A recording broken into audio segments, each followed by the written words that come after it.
Bonsoir tout le monde, je vous retrouve donc comme promis aujourd'hui pour poursuivre ce week-end spécial Harry Potter et aujourd'hui sera donc consacré aux coulisses de la saga. Mais avant de rentrer dans le cœur du sujet, je tiens à remercier Nextory d'avoir sponsorisé cette vidéo. Si vous ne connaissez pas encore Nextory, il s'agit d'une application, la seule même disponible, où vous avez tous les formats de livres, donc de l'e-book, de l'audio, également des podcasts, de la presse également pour vous tenir informé de l'actualité. Et sachez que concernant notre sujet du jour, eh bien vous avez tous les Harry Potter disponibles en e-book sur la plateforme. Si vous voulez un petit peu rester dans l'univers de la fantasy, il y a quand même une recommandation que je peux vous faire. Fantasy adulte, je précise, là c'est pas pour les mineurs, avec de la romance un peu dark, eh bien vous avez les 4 volumes disponibles de la saga Doreen. C'est une saga où plus on avance dans les tomes, mieux c'est. Et en parlant également de saga, j'ai une autre recommandation à vous faire. Il s'agit des Seasons de Morgane Moncomble. Vous avez les 3 premiers tomes disponibles. Il y en a encore un qui paraîtra bientôt, celui sur l'été. Vous avez un automne pour te pardonner, un hiver pour te résister et également un printemps pour te succomber. Ce sont de très belles histoires d'amour contemporaines sans être niaises. Ils sont très différents les uns des autres. Donc je vous invite vraiment à vous pencher là-dessus. Je les adore, donc forcément je les recommande les yeux fermés. Donc voilà pour mes petites recommandations du jour. Et si vous êtes donc intéressé pour découvrir Nextory, et bien grâce au lien que je vous mets juste là, mais également en barre d'infos, vous pouvez profiter de 45 jours offerts. Ça vous laisse le temps de lire au moins un livre, tout dépend de votre rythme de lecture, mais également de vous familiariser un petit peu avec la plateforme et de voir les centaines de milliers de titres qu'elle propose.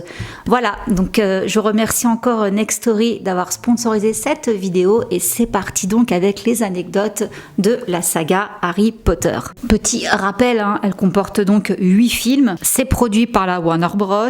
Et c'est naturellement l'adaptation donc des romans de J.K. Rowling. Et les tournages ont donc eu lieu entre 2001 et 2011. Le dernier ayant été scindé en 2 parties. Énorme succès au box-office. La saga aurait en tout rapporté plus de 8 milliards de dollars de recettes, ce qui fait d'elle l'une des franchises les plus rentables de toute l'histoire du cinéma. Petit record quand même pour le tout dernier. Donc Harry Potter et les reliques de la mort partie 2, qui a réalisé le meilleur démarrage de l'histoire du cinéma et a rentabilisé à lui seul le budget total nécessaire à la production des 8 films. Je sais pas si vous vous rendez compte du monstre en fait, du truc que c'était. En 10 ans, la saga a obtenu 27 nominations aux BAFTA Awards. Harry Potter et les reliques de la mort partie 2 a été le film ayant eu le plus de récompenses. La saga a aussi été nommée 12 fois aux Oscars dans plusieurs catégories, décors, effets spéciaux, mais elle n'a jamais remporté un seul Oscar. Donc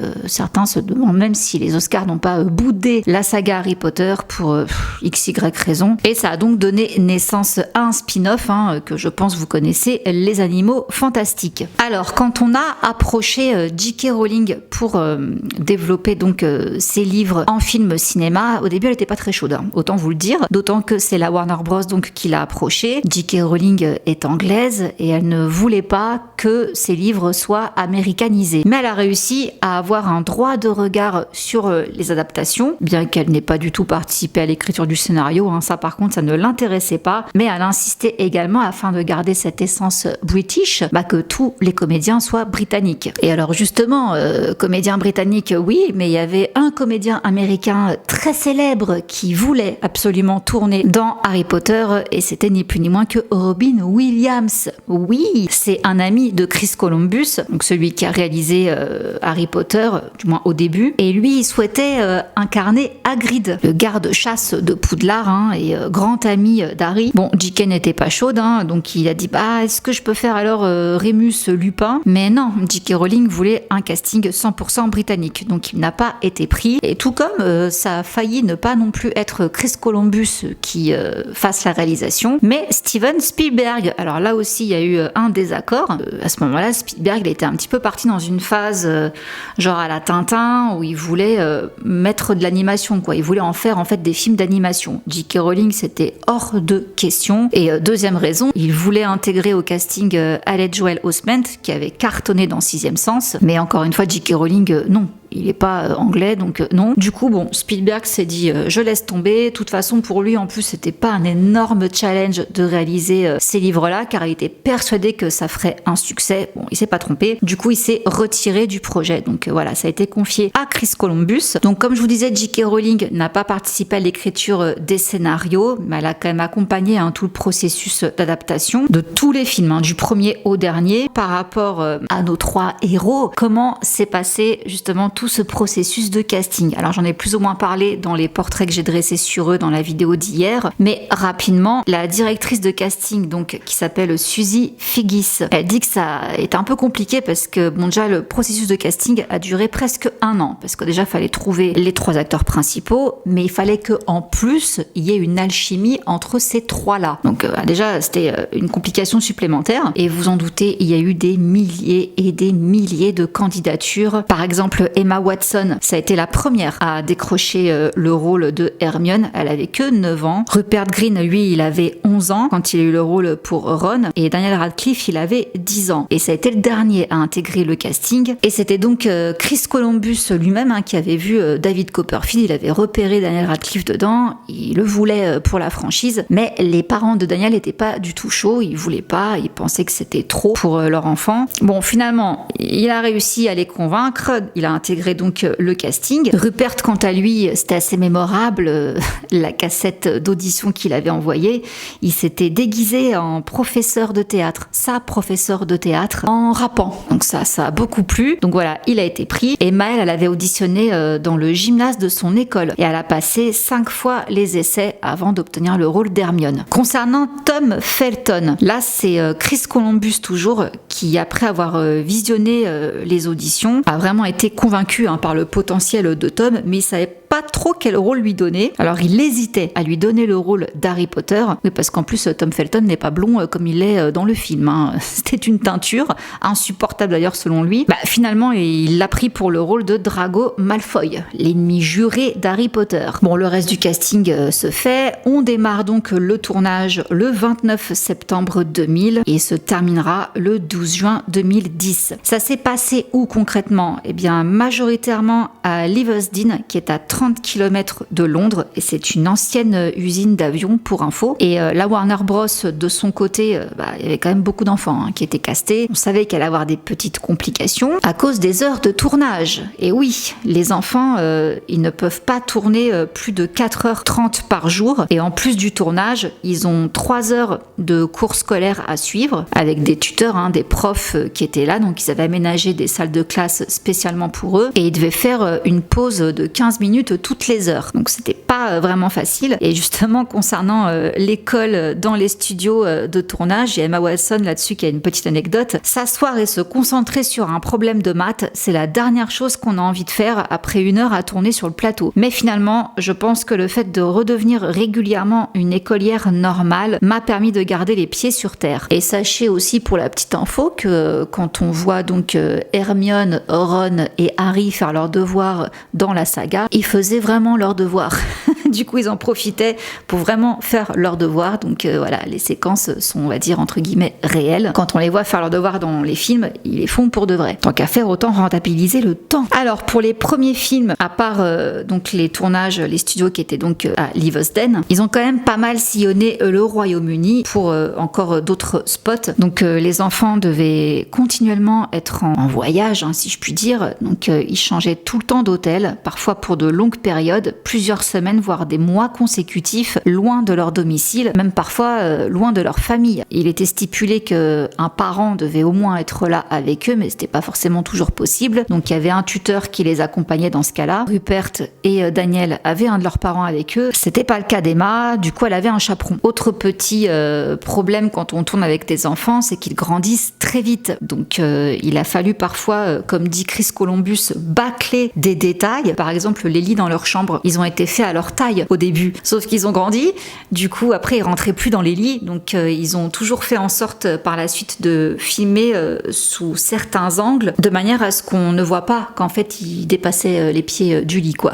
Voilà, ils n'allaient pas refaire des lits à chaque fois, donc ils ont gardé les lits d'origine, mais du coup ils étaient beaucoup trop petits après pour les acteurs. Et les tournages se sont succédés assez rapidement. Le tournage du deuxième Harry Potter, donc le deuxième volet Harry Potter et la Chambre des Secrets, il a débuté seulement 3 jours après la sortie du premier Harry Potter, l'école des sorciers. Mais pour Chris Columbus, c'était une bonne chose car les enfants n'ont pas eu le temps de se laisser submerger par le succès retentissant du premier film. À ce stade, on devenait comme une grande famille, c'était bon d'être tous ensemble à ce moment-là. Une grande famille, oui, avec beaucoup d'enfants donc, et qui dit beaucoup d'enfants dit épidémie de poux. En même temps, je vais de vous dire, c'est quasi un peu inévitable quoi. Ils ont dû à un moment donné arrêter le tournage à cause des poux, donc c'était lors du tournage du deuxième Harry Potter et la Chambre des Secrets, donc ils ont dû suspendre le tournage quelques jours, le temps que tout le monde se fasse traiter, parce que tout le monde avait chopé des poux. Et sachez aussi que quand on dirige autant d'enfants, il faut faire un petit peu preuve d'ingéniosité pour canaliser tout ce petit monde. Eh bien, il y avait un système qui avait été mis en place, à savoir des cartons rouges,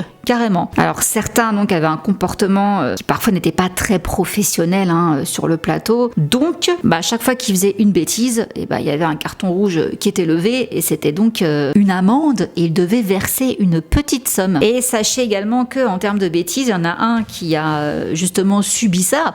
C'était Alan Rickman, celui qui fait donc le professeur Rogue. Lui, il avait interdit spécifiquement aux acteurs qui interprétaient Neville et Ron de se trouver à moins de 5 mètres de sa BMW parce que durant le tournage du premier volet, ils avaient renversé un milkshake dans son véhicule. Donc après ça, il a dit non, vous n'approchez plus de ma voiture. Et encore une anecdote par rapport à Alan Rickman et Rupert. Eh bien, c'était pendant le tournage d'une scène de leçon de potion. Rupert/Ron était en train de dessiner en fait Alan Rickman, était en train de faire une caricature de lui dans son cahier et il n'avait pas vu qu'Alan était juste derrière lui en train de regarder ce qu'il faisait. Du coup Rupert a été un peu paniqué mais ça a plus fait sourire Alan qu'autre chose et il a même d'ailleurs demandé à garder le dessin et Rupert lui a dédicacé. Et concernant donc les cartons rouges pour mauvaise conduite, Emma Watson elle en a eu qu'un seul en toute sa carrière d'Hermione. C'était sur le plateau de l'avant-dernier film. Elle s'est claqué une barre en fait pendant le tournage de la dernière scène avec le père de Luna Lovegood. Et justement, Luna Lovegood, donc c'est l'actrice irlandaise Evanna Lynch qui l'interprète. Et c'est assez touchant d'ailleurs son histoire, parce qu'elle a intégré Harry Potter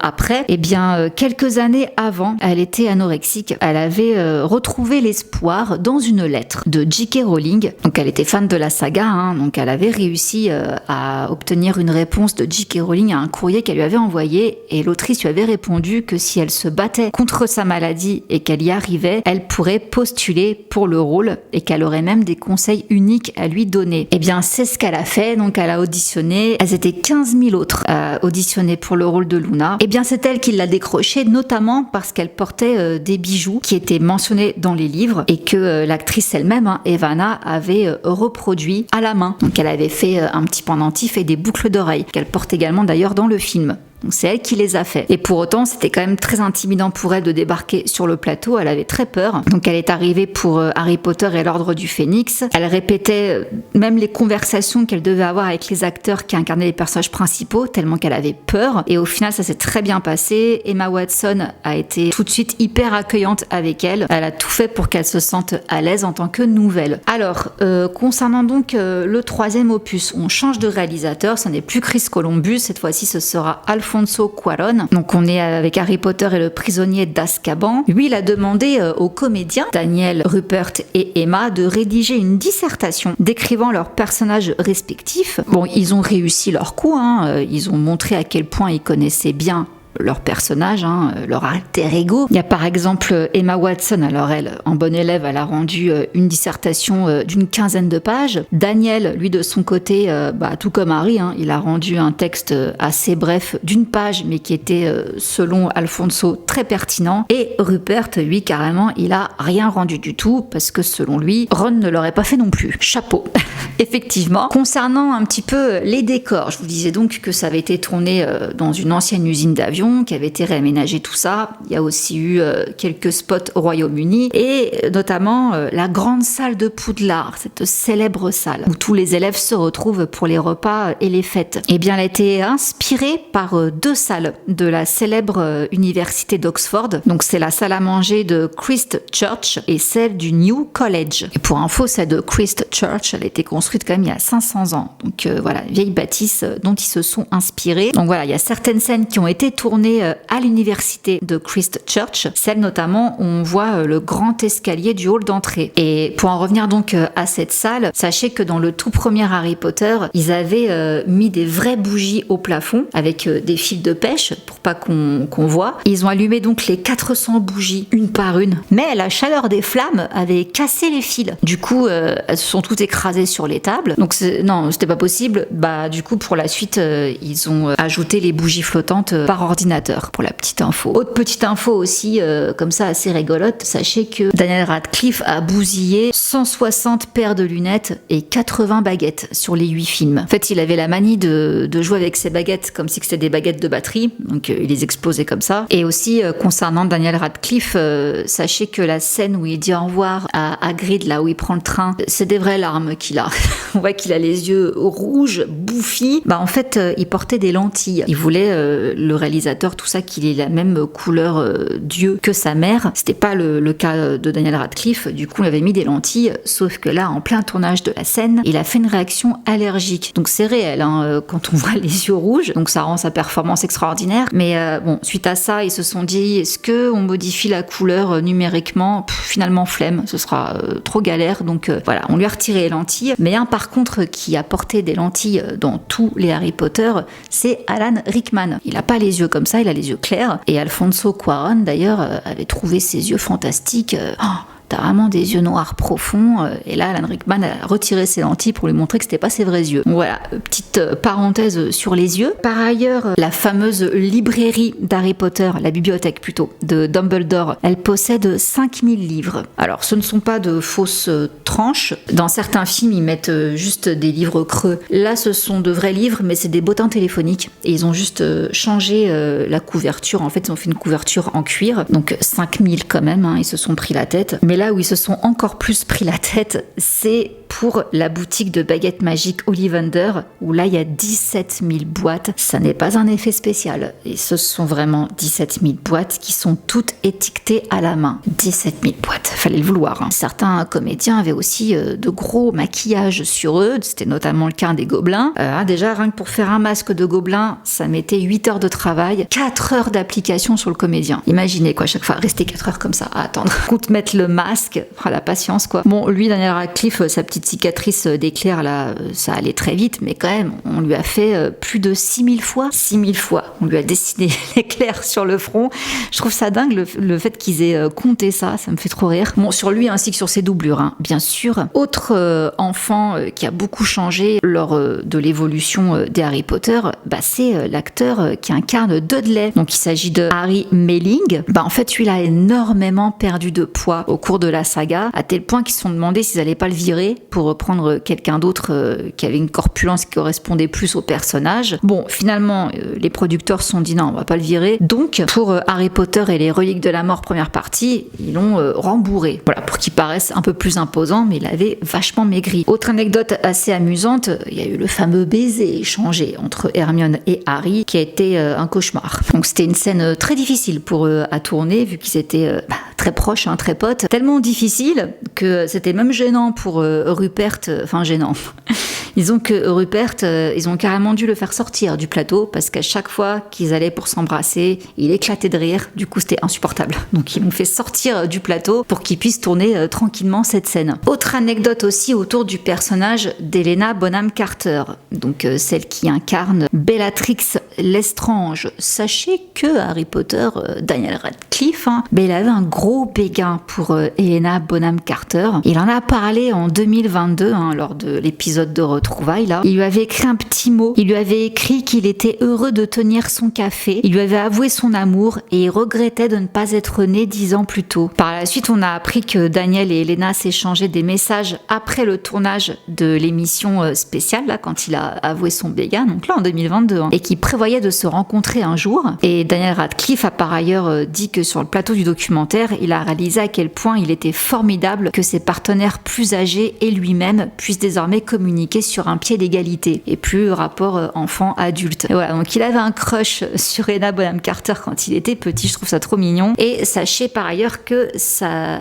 a failli ne pas être Helena Bonham Carter qui incarne Bellatrix, mais une autre comédienne. Il s'agit d'Hélène McRory. Elle a dû décliner le rôle à la dernière minute parce qu'elle était enceinte. Donc finalement, c'est Helena Bonham Carter qui a eu le rôle, mais elle est quand même revenue, cette actrice, pour incarner la mère de Draco Malfoy, Narcissa Malfoy. C'était dans Harry et le prince de sang mêlé, puis également dans les 2 derniers volets de la saga. Elle considère même ce rôle comme étant le plus important de sa carrière avec celui de Polly dans la série Peaky Blinders. Considérait, parce que malheureusement elle nous a quittés à l'âge de 52 ans en avril 2021. Elle est partie d'un cancer. Dans la famille Malfoy, je demande le père, Lucius. Alors lui, il a supplié de revenir à l'écran parce que donc son acteur Jason Isaacs, il a supplié J.K. Rowling parce que ce qu'il faut savoir, c'est que pendant que les films se tournaient, J.K. Rowling, elle avait un temps d'avance bien sûr, mais elle écrivait aussi encore les Harry Potter. Du coup, son personnage, il était en prison, il était emprisonné à Azkaban et il devait y rester, mais l'acteur, il voulait tellement joué à nouveau dans le film qu'il a supplié à genoux, à ce qui paraît, J.K. Rowling de le faire revenir plus tôt. Elle l'a fait, donc il a intégré les 2 parties de Harry Potter et les reliques de la mort. Il a même d'ailleurs un rôle assez important. Donc je demande le fils maintenant dans la famille Malfoy, donc Tom Felton, Draco. Il était assez intimidé par son faux père, Lucius. Jason Isaacs était à fond dans son personnage, qui fait un peu flipper, on est d'accord. Donc il dit qu'il a été particulièrement intimidé par Jason Isaacs et sa manière ultra réaliste de jouer ce père froid et dur avec son fils. Travailler avec Jason était un plaisir. Non, en fait non, pas toujours. D'une minute à l'autre, il se transformait en quelqu'un de terriblement hostile et horrible. Il se comportait en père malveillant et dès qu'on entendait couper, il venait me faire un câlin en me demandant s'il y était allé trop fort. Un véritable Dr. Jekyll et Mr. Hyde. Alors, en tout cas, côté prestation, il y en a un qui est pas content de lui. Il s'agit de Gary Oldman. C'était lors d'un podcast. Il s'est confié sur sa performance de Sirius Black. Il a rejoint la franchise, c'était pour Harry Potter et le prisonnier d'Azkaban. Il a aussi rejoué dans l'Ordre du Phénix et les Reliques de la Mort partie 2. Et non, il aime pas son jeu. Il estime que son interprétation du parrain du jeune apprenti sorcier était médiocre. D'après lui, il aurait pu jouer le rôle différemment. Il dit qu'en fait, il a pas pris la peine de lire les livres de J.K. Rowling avant de jouer dans les films, contrairement par exemple à Alan Rickman qui était hyper rigoureux. Et d'ailleurs, Alan Rickman, pour info, lui, il demandait carrément à J.K. Rowling de lire les livres en avant-première, avant même qu'ils soient publiés, pour vraiment s'imprégner de son personnage, de son évolution. Du coup, c'était le seul à savoir avant tout le monde ce qui se passait donc dans les prochains Harry Potter. Donc voilà, il était hyper minutieux là-dessus. Bon, Gary Oldman regrette de ne pas avoir été aussi rigoureux. Peut-être que si j'avais lu les livres comme Alan, si j'avais pris une longueur d'avance, si j'avais su ce qu'allait arriver, je pense honnêtement que j'aurais joué différemment. Il n'est pas le seul à critiquer un peu sa performance. Il y a aussi Daniel Radcliffe qui n'est pas forcément très content de lui sur certains films. Ça, je vous l'ai dit hier, qu'à un moment donné, il s'est un peu planté de direction. Il voulait que Harry Potter soit un peu comme un gars traumatisé par la guerre. Enfin, il avait un petit peu imaginé le personnage comme ça et finalement, il s'est rendu compte qu'il l'avait rendu complètement inexpressif. Il y a aussi Rupert qui pense que Ron à la fin lui ressemblait beaucoup trop, il n'arrivait plus à différencier qui était qui. Donc voilà, des petites choses comme ça, mais il y a aussi d'autres facteurs qui sont quand même venus interférer un peu dans leur interprétation, même si c'est inconscient, mais les problèmes d'addiction par exemple de Daniel. Alors, je l'ai dit hier, mais je le redis quand même un petit peu ici, ces gamins, ces 3 enfants ont été propulsés au rang de superstars d'un coup. Ça s'est pour certains mal passé à l'école, du coup après ils ont arrêté de fréquenter l'école pour être uniquement avec des tuteurs. Donc voilà, il y a eu du bully, etc.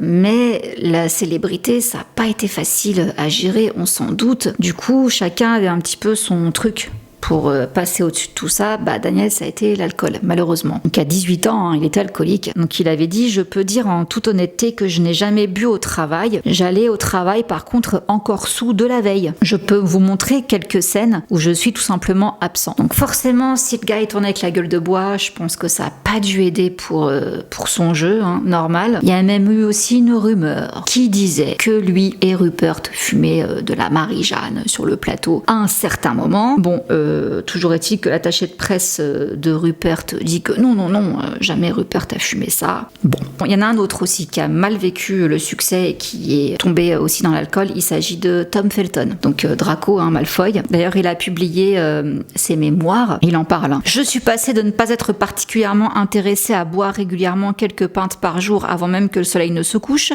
à un verre de whisky pour accompagner chacun d'eux. Tout s'est empiré après les tournages des 8 films. Donc sa descente aux enfers, elle a commencé avant la fin de la saga, mais ça s'est empiré après. C'était arrivé à un point où ça ne me choquait pas de boire quand je travaillais. Je n'étais pas préparée, je n'étais pas le professionnel que je voulais être, mais l'alcool n'était pas le problème, c'était un symptôme. Bon, par la suite, il a intégré une cure. Il s'échappe de cette cure du centre au bout de seulement 24 heures après son arrivée, et ensuite il a été viré du 2e centre de désintox après avoir été retrouvé dans la chambre d'une femme. Bon, heureusement pour lui, il a réussi à sortir de cette impasse, notamment grâce au soutien d'Emma Watson. Bon, alors là, ça va commencer petit à petit, je vous y emmener vers tout ce qui ne va pas, tout ce qui a mal tourné.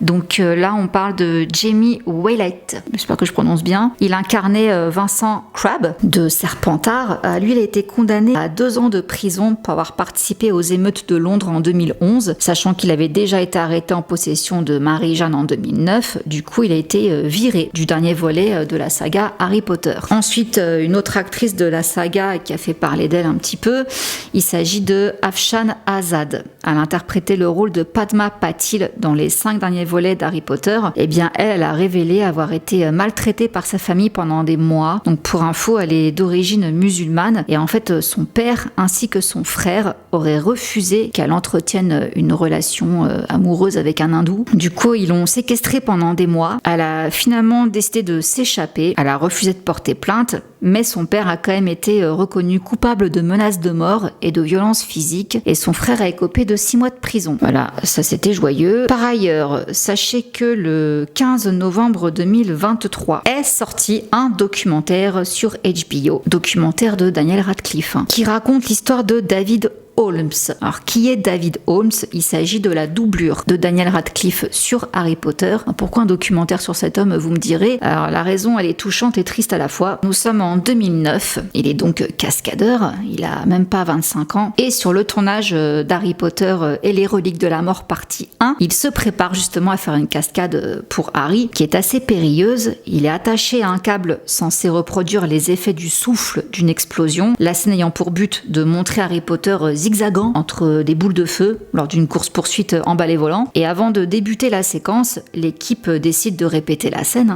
Jusque-là, tout va bien, normal. Malheureusement, c'est à ce moment-là que le câble a lâché et ça a donc catapulté David contre un mur. Il s'est écrasé au sol, toujours conscient, malgré le fait que sa nuque se soit brisée. Résultat des courses, paralysie à vie, de la poitrine jusqu'aux pieds. Voilà, c'est pas gai. Daniel Radcliffe est resté très proche de lui. À la preuve, il a fait un documentaire sur lui. Donc 15 ans après cette fameuse cascade de l'horreur, il lui a rendu hommage donc en produisant ce documentaire sur son travail de cascadeur qui s'appelle donc David Holmes, The Boy Who Lived. Ce documentaire sera composé d'images personnelles de sa vie, de making-of des films de la saga magique, ainsi que d'échanges avec Radcliffe et d'anciens membres du tournage. Donc il est sorti le 15 novembre 2023 aux États-Unis sur HBO. Et si vous avez la plateforme Max, il est disponible dessus. Je voulais pas plomber l'ambiance, mais je vais continuer. Je suis désolée. Je savais pas en fait si je casais ça en début de vidéo ou...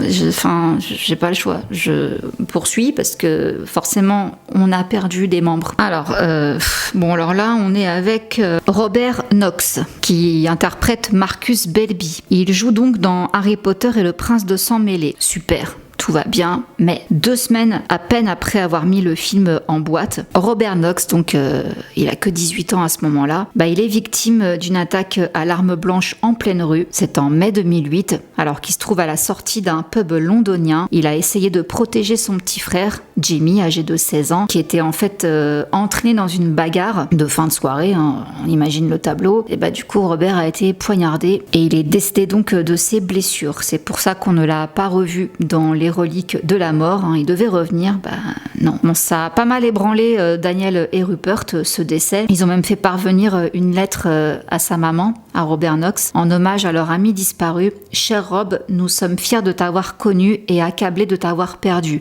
C'est terrible d'avoir à rédiger cette lettre. Repose en paix. » Je veux pas que ça ressemble à une rubrique nécrologique, mais pour le coup, encore une fois, je suis désolée. Mais on en a encore perdu un autre, mais déjà, entre-temps, un peu comme là, vous me direz, c'est Richard Harris, celui qui faisait à la base Albus Dumbledore. Vous vous rappelez, il n'a pas joué dans tous, ils ont changé d'acteur, parce que justement, il est décédé entre-temps. En plus, c'est mignon, il a joué dans Harry Potter parce que sa petite fille lui a mis un coup de pression parce qu'elle était fan des livres et elle lui a dit, elle avait 11 ans à l'époque, elle lui a dit que s'il acceptait pas le rôle d'Albus, elle lui parlerait plus jamais. Du coup, c'est pour ça qu'il a accepté le rôle, mais malheureusement, il est décédé en 2002, peu de temps avant la sortie de Harry Potter et la Chambre des secrets au cinéma. Ses 3 enfants ont parlé justement de lui, ils lui ont rendu hommage par le biais d'un documentaire qui s'appelle Le fantôme de Richard Harris, qui le montre comme étant un acteur vénéré mais un personnage perturbé ou du moins enclin aux excès comme il avait lui-même confié dans le passé. C'était un père imprévisible qui adorait faire la fête même si les soirées pouvaient mal tourner. Bagarres, consommation de substances illicites, alcool, et l'une d'elles a particulièrement marqué l'un de ses enfants. Je suis entrée dans sa chambre et c'était comme une scène de Scarface. Il avait laissé tomber ce kilo de coco qui avait éclaté sur le tapis et son visage était juste au milieu. Voilà, par exemple, donc bon. Et en 2013, c'est Richard Griffiths qui nous quitte. Alors lui, c'est celui qui a interprété l'oncle horrible d'Harry Potter, Vernon Dursley. Ensuite, 3 ans plus tard, le 14 janvier 2016, c'est Alan Rickman qui nous quitte. Ça m'a choqué, sa mort. Enfin, moi, cet acteur-là, je le connaissais depuis tellement longtemps que non. Raison et Sentiment, Love Actually, je me pas là, tellement qu'il y en a eu des films avec lui. Waouh, j'étais choquée. 69 ans, un cancer. Donc là, pour le coup, il y a eu beaucoup de réactions. J.K. Rowling, elle a dit qu'elle était choquée et dévastée par la nouvelle. Elle le considérait comme un homme magnifique et merveilleux. Emma Watson était particulièrement bouleversée. Elle lui a rendu hommage également sur les réseaux sociaux. Je suis très triste de ce que j'apprends à propos d'Alan aujourd'hui. Je me sens tellement chanceuse d'avoir pu travailler et passer du temps avec un homme et un acteur aussi spécial. Nos conversations vont vraiment me manquer. R.I.P. Alan, nous t'aimons. Bon, il y a aussi Matthew Lewis, celui qui a incarné Neville, et également James Phelps, celui qui a incarné Fred Wesley, qui ont également posté des messages en hommage à Alan sur Twitter et Facebook. Daniel Radcliffe, quant à lui, c'était une relation spéciale entre lui et Alan. Il a remercié également l'acteur qui pour lui était une source d'inspiration, donc il lui a rendu un grand hommage. C'était un beau texte, je vais vous le lire. Alan Rickman est sans aucun doute l'un des plus grands acteurs avec lequel j'ai eu la chance de pouvoir travailler. Il est l'un des acteurs les plus honnêtes et l'un des plus sincères de l'industrie du cinéma. Il m'a toujours encouragée lorsque nous tournions ensemble et même après nos années Harry Potter. Je suis presque sûre qu'il est venu me voir à chacune de mes prestations à Londres et à New York. Il n'avait pas à le faire, mais il l'a fait. Il y a des gens qui sont amis avec lui depuis bien plus longtemps que moi et ils sont tous d'accord sur une chose, quel que soit l'endroit où il se trouve et quelle que soit sa charge de travail, si tu as besoin de lui, il viendra te voir le jour même. Les gens se font une idée des acteurs en fonction des rôles qu'ils ont incarnés. Alors, ça doit en surprendre plus d'un d'apprendre que contrairement à tous les personnages sévères ou carrément effrayants qu'il a pu jouer, Alan était en réalité extrêmement gentil, généreux, plein d'autodérision et drôle. Et en tout état de cause, le voir jouer le méchant, ça rendait vraiment les choses encore plus drôles. En grand acteur qu'il était, Alan a été le premier adulte à me considérer comme l'un de ses pairs plutôt que comme un enfant. Travailler avec lui alors que je n'étais qu'un acteur en formation a été très important pour moi et je continuerai de suivre ses leçons jusqu'à la fin de ma vie et de ma carrière. Les plateaux de tournage et les scènes de théâtre sont désormais bien vides sans ce grand acteur et grand homme. Il a posté encore un deuxième message avec une photo On les voit justement tous les deux, donc il était beaucoup plus petit. J'aime cette image, elle a été prise, si je ne me trompe pas, quand nous étions en train de répéter la scène durant laquelle Alan nous tape, moi et Rupert, avec un livre sur la tête. Nous avons tous trouvé cela apparemment très difficile à jouer sans nous mettre à rigoler. Et d'ailleurs, sachez que Alan tenait un journal qui est paru justement le 3 janvier 2024, donc là, cette année, aux éditions Hachette Heroes, pour ceux que ça intéresse. Et en fait, ce journal, c'était des réactions à chaud qu'il notait quand il était en train de travailler. Par exemple, 7h15, prise en charge, courir, brandir une baguette, des objets coûteux à la Dr Who. Maggie et Michael Gambon commencent vraiment à se lasser. Bienvenue au club de ce monumental gaspillage d'énergie. Prise en charge à 7h15 pour la scène Rogue contre Potter du film, et bien sûr, je me suis fait avoir. Tout d'abord, la mise en place à 8h était face à une doublure. Pourquoi ne pas m'avoir prévenu? Ce n'est ni plus ni moins qu'une répétition. Ensuite, ils ont annoncé un nombre ridicule de prises de vue. Je me rends compte que dès que j'enfile la bague et le costume de Rogue, quelque chose se passe. Il m'est aussitôt étrange d'être bavard, souriant, ouvert. Le personnage me rétrécit, me raidit. Ce ne sont pas des qualités appropriées pour un plateau de tournage. Je n'ai jamais été assez peu communicatif avec une équipe. Et là, il complimente Daniel, qui campe ce rôle avec aisance et charme et jeunesse. Voilà, des petites anecdotes, des réactions donc d'Alan, qu'on peut donc retrouver, comme je vous dis, dans ce journal qui a donc été édité. On a aussi perdu entre-temps celui qui incarnait Hagrid. Il est décédé le 14 octobre 2022 en Écosse, à l'âge de 72 ans. Donc c'est Robbie Coltrane. Lui, il avait pas mal de problèmes de santé, notamment cardiaque, en raison de son obésité et de son diabète de type 2. Il luttait contre une septicémie, donc une infection du sang, mais aussi contre une infection des voies respiratoires. Donc il avait des problèmes aux artères également. Donc là, les stars d'Harry Potter, bien sûr, lui ont rendu hommage. Donc il y a un communiqué qui a été diffusé où Daniel Radcliffe saluait la mémoire de l'une des personnes les plus drôles qu'il a pu rencontrer. Emma Watson, de son côté, elle a souligné la douceur, la chaleur, les rires et les câlins de l'acteur. Et Rupert, quant à lui, il a confié avoir eu le cœur brisé en apprenant la triste nouvelle. Bon, ça ne s'arrête pas là. On perd aussi encore Dumbledore, donc le deuxième, Michael Gambon, excusez-moi. Lui, il a été emporté par une pneumonie le 28 septembre 2023 à l'âge de 82 ans. Bon, là encore une fois, les acteurs d'Harry Potter ont réagi. Donc voici ce qu'a publié Daniel Radcliffe. Avec la perte de Michael, le monde est devenu considérablement moins amusant. Michael Gambon était l'un des acteurs les plus brillants et sans effort avec lequel j'ai eu le privilège de travailler, mais malgré son immense talent, la chose dont je me souviendrai le plus à son sujet est le plaisir qu'il avait à faire son travail. Il était idiot, irrévérencieux et hilarant. C'est l'une des personnes les plus divertissantes avec lesquelles on puisse souhaiter faire une rencontre avec la presse. Je suis très triste d'apprendre son décès, mais je suis très reconnaissant d'être l'une des personnes chanceuses qui ont pu travailler avec lui. Bon, on fait une pause. Là, autre petite parenthèse plus joyeuse là. Allez, on est en janvier 2022. Respirons. Il y a donc la fameuse émission Retour à Poudlard qui est diffusée à la télé. C'est pour célébrer donc les 20 ans d'Harry Potter, enfin du moins du premier film. Donc on a eu les retrouvailles de beaucoup d'acteurs. Tout le monde était content, sauf une personne qui est pas très gentille, je trouve. Il s'agit de Myriam Margolies, celle qui joue la professeure de botanique Pomona Chourave. Elle dit qu'elle s'inquiète en fait que les adultes soient toujours passionnés par Harry Potter, car ils devraient passer à autre chose. Tout cela, c'était il y a 25 ans. C'est quelque chose destiné aux enfants. Je pense que c'est pour les enfants. Ils restent coincés là-dedans. Je fais des vidéos personnalisées et j'ai des personnes qui font appel à moi en me disant « On va se marier sur le thème d'Harry Potter ». Mon Dieu, quelle sera leur première nuit de plaisir? Je n'arrive même pas à y penser. Non, elle est reconnaissante d'avoir participé à tout ça, mais pour elle, Harry Potter, c'est fini. Non, cocotte, c'est pas vraiment fini parce que justement, HBO a annoncé qu'ils allaient en faire une série. Donc on a appris ça il y a quelques mois. Donc c'est présenté comme un reboot des films. C'est prévu pour 2026. Ça a été retardé à cause de la grève des scénaristes. Donc on a le temps d'attendre. Il y aura 7 saisons. Donc une saison par tome. Du coup, un tout nouveau casting sera recruté pour les rôles d'Harry, Ron et Hermione, ainsi que pour tous les autres personnages. La Warner promet aux fans de la première heure que cette nouvelle adaptation sera fidèle au roman dont l'histoire est tirée. Bon, on verra ce qu'ils vont en faire. Et quant à J.K. Rowling, elle dit qu'elle a hâte de participer à cette nouvelle adaptation qui permettra un degré de profondeur et de détail que seule une série télévisée de longue durée peut offrir. Voilà.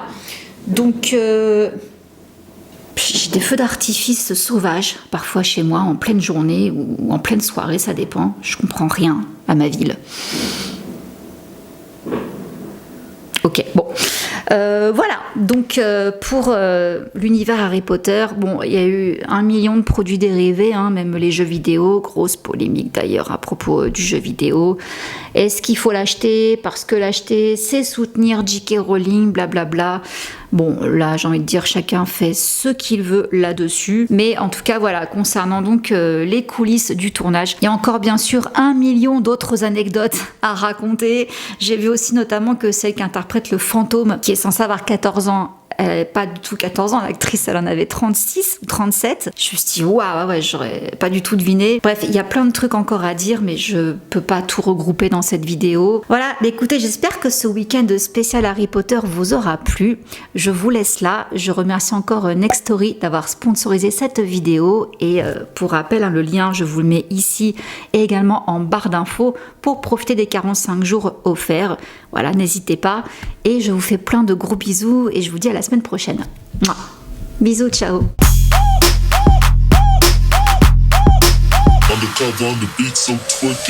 Live.